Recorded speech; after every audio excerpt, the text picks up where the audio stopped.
আসসালামু আলাইকুম সবাইকে, কেমন আছেন সবাই? আশা করি সবাই অনেক ভালো আছেন। কি স্বপ্নের দেশ ইটালি যাবেন? যারা যারা ইটালি যেতে ইচ্ছুক, ভবিষ্যৎ পরিকল্পনা আছে, তারা তারা এই ভিডিওর কমেন্ট বক্সে কমেন্ট করে জানায় যান যে হ্যাঁ, আমি ইটালি যেতে ইচ্ছুক।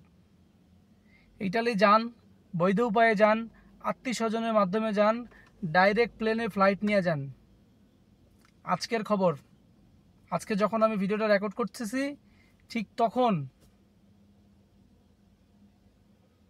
বাংলাদেশ প্রথম আলোর একটি খবর আমি দেখলাম, আমার অন্য একটা মোবাইলে আসলো হঠাৎ করে, ফেসবুকে চালাতে চালাতে দেখলাম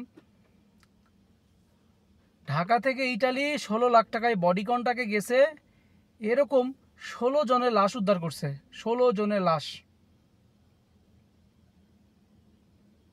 ভাই, রিজিক আপনার নির্ধারিত, রিজিকের পিছনে আপনি যতই দৌড়ান, আপনার যদি না থাকে রিজিক কপালে, তাহলে সেই রিজিক আপনার আসবে না।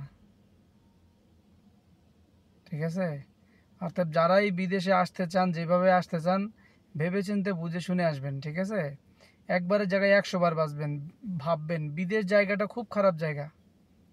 এরকম এখানে যেরকম টাকা পয়সা আছে, সেই রকম জীবনের অনিশ্চয়তাও রয়েছে। প্রবাসে যারাই থাকে, যে কোনো দেশে থাকে, শুধু ইউরোপ আর এশিয়া বলে না, যে দেশেই থাকে, সবাই কিন্তু প্রত্যেকটা দিন অনিশ্চয়তার মধ্য দিয়ে পার করে। অতএব সাধু সাবধান।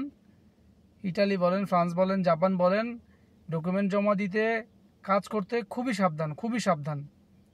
16 জনের লাশ উদ্ধার, ভাবা যায়?